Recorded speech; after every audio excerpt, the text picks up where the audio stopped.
우리 CGI 성경적 교회 성경연구소의 명성환 목사입니다. 오늘은 수지 예일교회를 찾아왔습니다. 우리 수지 예일교회 박태규 목사님, 안녕하세요. 안녕하십니까. 김성남 사모님, 안녕하세요. 안녕하세요. 네. 우리 목사님은 어떻게 언제 예수님을 영접하시고 또 목회기를 들으셨는지 사모님 또 잠깐 그 자신의 인생 이야기 좀 얘기해 주시죠.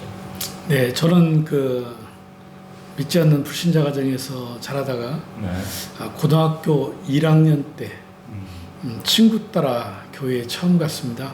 네. 교회에 전도상이 있는데 친구가 내가 가면 자기가 1등을 한다고 해서 1등을 하면 받는 상품을 둘이 반반씩 나눠 갖자고 해서 그래서 친구 따라 교회를 갔는데 네. 아무것도 모르지만 예배에 처음 참석한 그 순간부터 하나님의 강력한 성령의 이끄심에 의해서 지금까지 주의를 한 번도 빠뜨리지 않고 참석했고 그리고 신앙생활을 해왔습니다. 고2 때 제 마음속에 부흥 집회하는 부흥 목사님을 바라보면서 하나님 저도 목사가 되었으면 좋겠어요. 이런 서원 기도를 했습니다. 네. 하지만 이제 마음속에서는 나 같은 사람이 과연 목회자가 될 수 있을까? 라는 그런 마음에 사실은 속 하나님 앞에 주님 내가 주의 성전에 머무를 수만 있다면 목회자가 아니어도 제가 뭐 관리 집사나 다른 어떠한 일을 해도 주의 성전에만 있게 해주십시오라고 기도를 했는데 하나님이 선하게 인도하셔서 여기까지 목회자가 될 수 있도록 인도해 주셨습니다. 네. 그러면 고등학교 때 예수님 만나고 그때부터 주의 종의 길을 가겠다고 또 서원을 하셨고 그리고 그 이후 쭉 계속해서 한눈 팔지 않고 이제 이런 사역의 길을 들으셨군요. 네, 그렇습니다. 사모님은 언제 만나신 거예요? 어떻게 결혼은 어떻게 하셨어요? 같은 교회 후배입니다. 4년 후배인데 이제 교회 사역을 제가 시골 교회니까 주도적으로 목사님과 함께 학생 신분에 사역을 하다가 제가 이제 군대에 갔는데 그 다음에 이제 이어서 받은 게 이제 김성남 사모였습니다. 그런데 이제 힘들고 뭔 일 있을 때마다 편지를 저한테 보내게 되었고 그래서 그냥 그 편지에 제가 감동이 되어서 제대 후에 이제 교제를 시작을 했는데 저는 서울에 있었고 직장 따라 올라왔고요. 아내는 전주에 있었기 때문에 뭐 1년에 한 3번, 4번 정도밖에 못 만났지만 서로 너무나 신뢰가 있어서 신뢰함이 있어서 제가 장인어른 찾아가서 청혼을 했습니다. 딸을 달라 하고. 아이고 군대에서 사모님 편지 때문에 잘 견디셨네요. 예. 그럼 뭐 연애를 그래도 꽤 몇 년 하신 거예요 그러면은. 네. 그렇죠. 그러면 결혼할 때 우리 목사님은 어떻게 신학생이셨고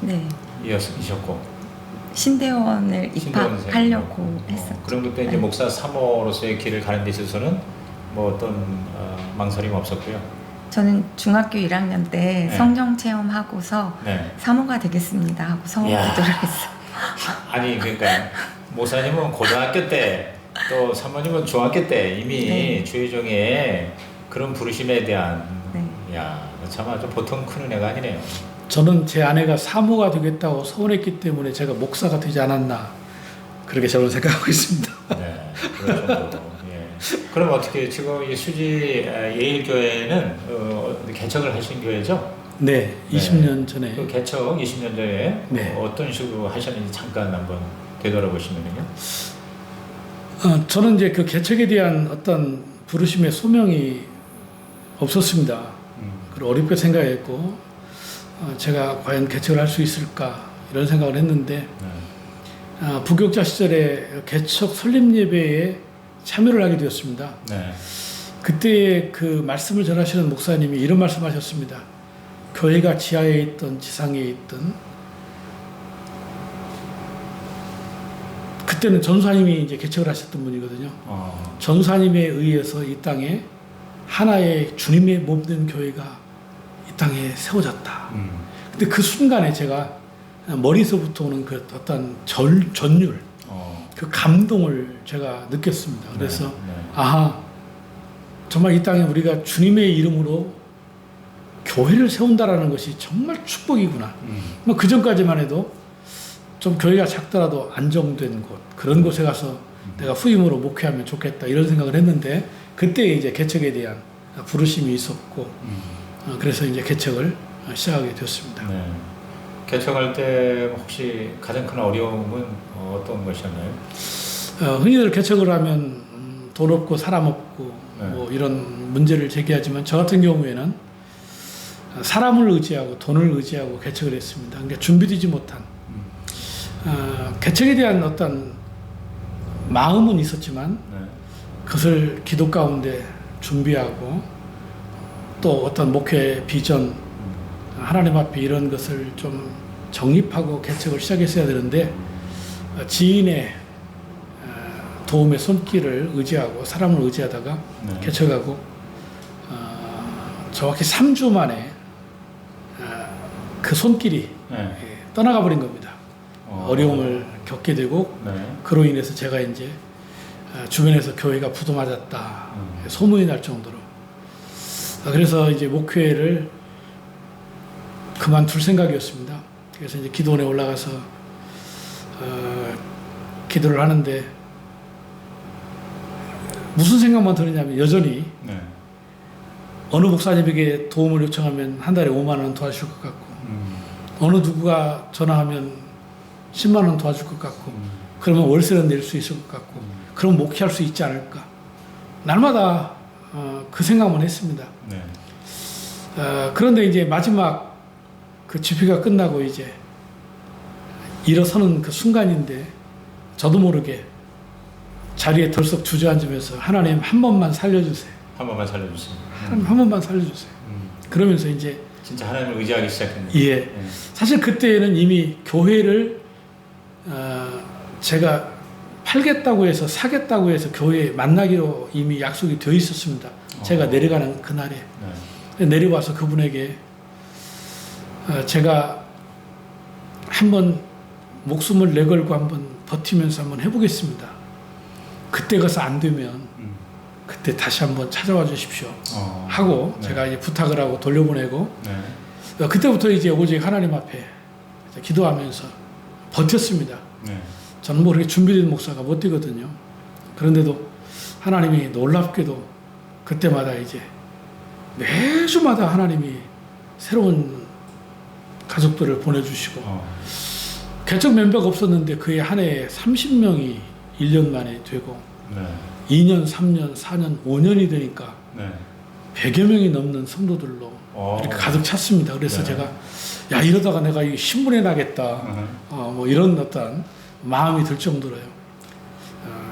그런데 그때마다 두려웠습니다. 네. 왜냐하면 네. 부흥이 되면 부흥이 되는 이유가 있어야 되는데, 목사님이 설교를 탁월하게 한다든지, 그 목사님의 어떠한 인품이나 혹은 준비됨 이런 것들을 통해서 사람들이 소문 듣고 찾아오는데, 저에게는 그런 게 없기 때문에 오히려 몰려드는 사람들로 인해서 오히려 마음이나 한편에는 네. 두려움이 되게 많았었죠. 네. 그러다가 이제 가정교회를 만나게 된 겁니다. 사모님 그 20년 됐잖아요 지금. 개척한 지가. 그 20년 전에 바로 이제 이 휴지 쪽에 이 교회를 이제 구입을 하신 적은 몇 년 전이신가요? 5년 전. 5년 전이고. 네. 그러면 그 전에는 이제 그야말로 이렇게 임대했나요? 처음에? 처음에 이제 교회를 누구의 도움을 받아서 매입을 해가지고 시작을 했다고. 네. 매입을 했어요. 그런데 그 이제 좀 도와주겠다는 사람이 부도수표 내는 바람에 한참 이제 고생을 하시고, 그런 가운데서도 계속 교회가 지금 몇 년 만에 그렇게 100여 명씩 부흥되는 거 쉬운 일이 아니었을 텐데, 사모님이 보실 때는 그 부흥에, 아까 목사님은 뭐 이유를 잘 모르겠다 그랬는데, 사모님 볼 때는 왜 교회가 그때 그렇게 부흥됐다고 생각하세요? 전적인 하나님의 은혜라고. 물론 하나님의 은혜라고 얘기하겠죠. 전적인 하나님의 은혜였고요. 네, 그 외에 또 만약에 얘기를 한다면 그 외에 없어요. 없어요. 아니 그러니까 이제 성도들이 와서 네. 이 교회 네. 뭐 이래서 좋다 저래서 좋다는 그런 얘기가 있었을 거 아니에요. 네, 이제 저는 개척을 시작할 때 네. 목사님이 기도 없이 시작하는 게 너무 마음이 안 좋았었어요, 실은. 기도 별로 안 하는 거 네, 같은. 기도를 별로 안 하시는 것 같은 그런 부분이 그러니까 굉장히 걱정이 개척을 하신다고 하니까 네. 너무 그게 마음이 되게 어려웠었는데 네. 그래도 이제 이렇게 저는 정말 그 목사님이 하라면 하라는 대로 네, 하는 스타일이어가지고 네. 그냥 네. 이렇게 같이 이제 가게 됐거든요. 네. 그런데 개척하기 전에 제가 하나님 앞에 이렇게 드리는 기도가 있었어요. 네. 시간을 정해놓고. 네. 그럼 이게 또 제 자랑일 것 같아서 좀 네. 그렇지만 하나님 개척을 하게 된다면 하나님의 도우심에 은혜가 있기를 간절히 소원하고 네. 그리고 또 작지만 여러 가지 갖추어야 할 부분들에 있어서 하나님의 도움의 손길들을 주세요 라고 이런 기도를 계속하고 있었는데 그 어려운 가운데서도 정말 하나님의 도우심의 손길이 끊이지 않았었고요. 네. 그 다음에 이제 저희가 딱 부도를 맞은 교회로 이렇게 모든 것이 다 없어지고 강대상 하나만 딱 있었을 때 네. 목사님이 이제 저를 이력서를 딱 쓰라고 해가지고 학원마다 다니면서 이제 직장을 구하라고 그랬거든요. 돈 벌어라. 네. 네. 그런데 제 마음에는 하나님 이건 아닌 것 같아요. 네. 하나님 실은 하나님께서 그냥 하루를 목회하라고 하면 하루를 목회하고 또 한 달을 목회하라고 하면 한 달을 목회하고 또 1년을 목회하라고 하면 주님이 주시는 그 은혜의 분량만큼 저희가 하나님 앞에서 목회하다가 네. 그러다가 또 주님이 아니라고 하면 그냥 접겠습니다. 이런 마음을 가지고 있었는데 목사님이 그때 기도원에서 내려오시면서 돌려보내는 거예요. 그 사람 이제 네. 그 상가를 매입하겠다고 하는 사람들을 돌려보내고 그러면서 저희가 자연스럽게 그 상가 교회에 유아부실로 이렇게 식당 겸 유아부실로 만들어 놓은 그곳에 저희가 5 가족이 이제 살게 됐어요. 근데 저는 너무 기뻤어요. 왜냐하면 성전이 너무 가까웠어요. 네. 너무 가까워서 그냥 마음껏 기도하고 싶을 때 기도하고 그리고 누구나 이렇게 왔다 갔다 하다가 교회에 들어오면 내가 언제든지 맞이할 수 있어서 그게 너무 감사했고 네. 그리고 정말은 그 샤워 부스를 그냥 싱크대 한 칸을 이렇게 딱 빼내고 이쪽 그 싱크대에서 쓰면은 이제 이쪽 샤워하는 곳에서는 쓸 수 없는 그런 공간인데도 불구하고 너무 감사한 거예요. 하나님 완전한 우리를 위한 예비하신 곳이네요. 이렇게 하면서 네 그렇게 네. 그러니까 이제 사람을 의지해서 이제 돈도 좀 빌리고 그렇게 해서 교회를 매입했는데 그 네. 사람 부도 내고 어디를 갚아버리고 그러니까 이제 사택이고 뭐 다 이제 정리하면서 네. 그거 다 해결하느라고 네, 오갈 곳이 없으니까. 그러니까 살던 집에서 이제 결국은 교회로 와가지고 네. 교회에서 기숙하면서 네. 교회를 이제 목회를 하신 거예요. 근데 지나놓고 보면은 이 과정에서 제가 하나님의 살아계심을 경험하게 됩니다. 네. 그러니까 머리로만 알고 이성으로만 알던 하나님, 그 살아계신다는 하나님. 네. 저는 그 하나님을 믿어도 내가 하는 거지. 결국은 내가 하는 거지 뭐 하나님이 직접 하시는 거 아니지 않느냐. 그래서 늘 이성을 앞세웠던 사람인데 그래서 기도하면 응답되고 뭐 개척을 하다 보면 뭐 선배들이 뭐 이런 일이 있었다 저런 일이 있었다 그러면 저는 그게 와닿지가 않았어요. 네. 그런데 실제 이제 그 어려움 속에서 아이들이 저는 주상복합이라고 생각을 해요. 3층짜리 상가인데 다 있지 않습니까? 네. 교회는 3층에 있고. 그런데 이제 아이들이 이제 어리니까 통닭집도 있고 그러니까 통닭 냄새가 이렇게 올라오면 아빠 통닭 먹고 싶어요. 근데 통닭을 사줄 수는 없고. 그러면 애들에게 그랬어요. 하나님 앞에 통닭을 달라고 기도해라. 그런데 누가 밖에서 그 우리의 대화의 내용을 들었는지는 모르겠는데요. 몇 시간 후에 밖에 나가 봤더니 튀겨진 통닭이 걸려 있습니다. 이제 그러면서도 못 믿겠어요. 네. 이게 우연이겠지. 네. 근데 아이들이 또 어느 날 아빠 바나나 먹고 싶어요. 1층에 슈퍼에 많은 과일이 있잖아요. 네. 그러면 기도해라. 그런데 조금 지나면 누가 똑똑해서 보면 과일을 한 박스 이렇게 가지고 와서 목사님 이거 드세요 하고 이렇게 전해주는 거죠. 네. 네. 때로는 이번 달에 월세를 내야 되는데 은행에 이자를 내야 되는데 얼마가 부족해요. 그런데 헌금함을 열어보면 헌금이 그 액수만큼 정확하게 들어있는 거예요. 누군가가 했겠지 싶은데 전화가 와요. 이전에 교회 장로님이신데 장로님이 기도하는데 갑자기 하나님께서 네가 예일교회를 위해서 함께 뭐가 있냐 새벽에 그러시더래요.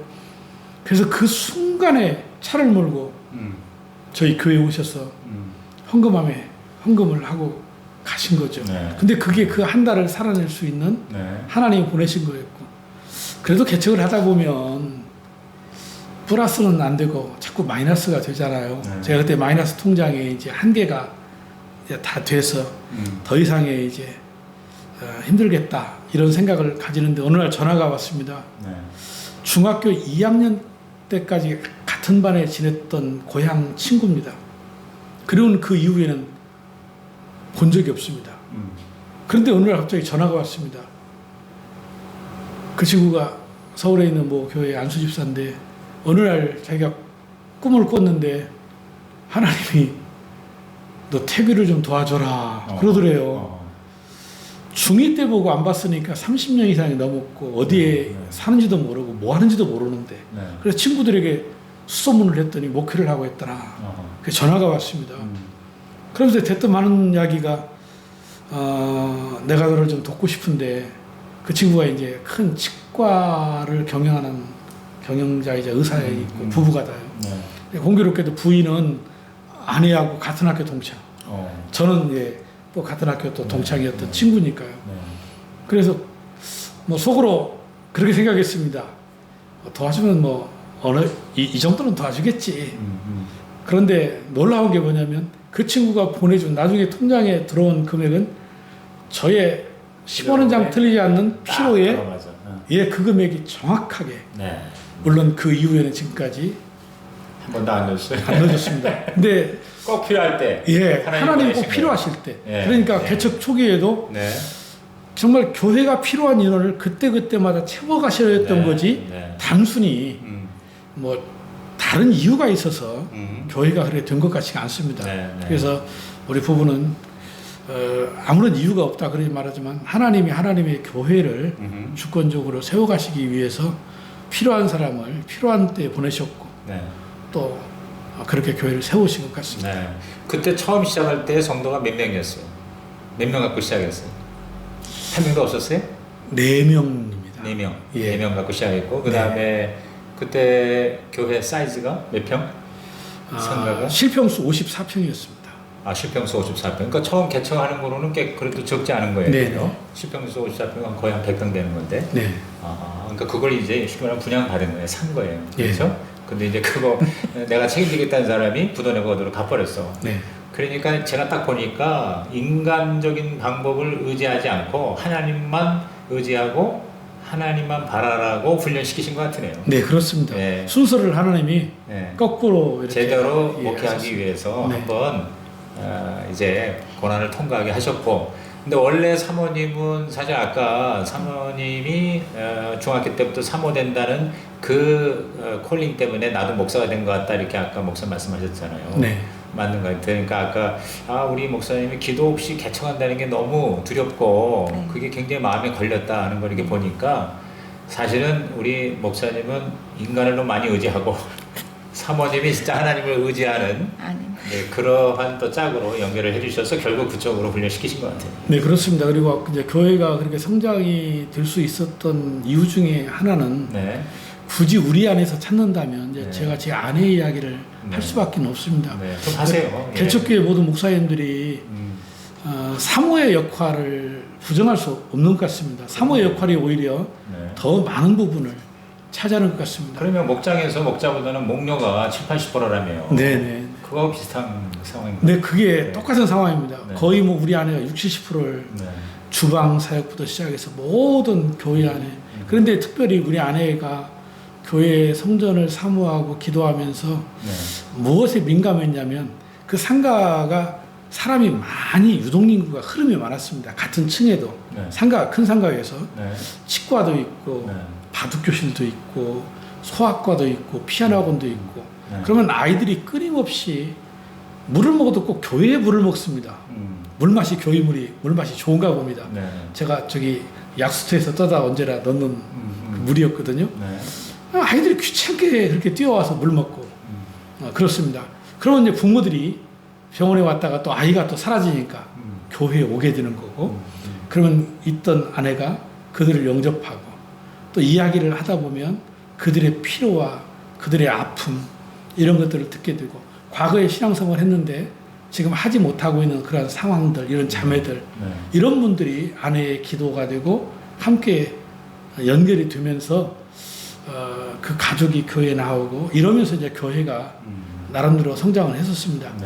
그렇게 또 될 수 있었던 이유 중에 하나는 수지에 아주 큰 대형교회 목사님이 계시지 않습니까? 근데 그 당시에 모든 사람들이 교회를 선택하면 다 그리 가던 시대인데 그 교회 한 부목사님이 그런 팁을 주셨어요.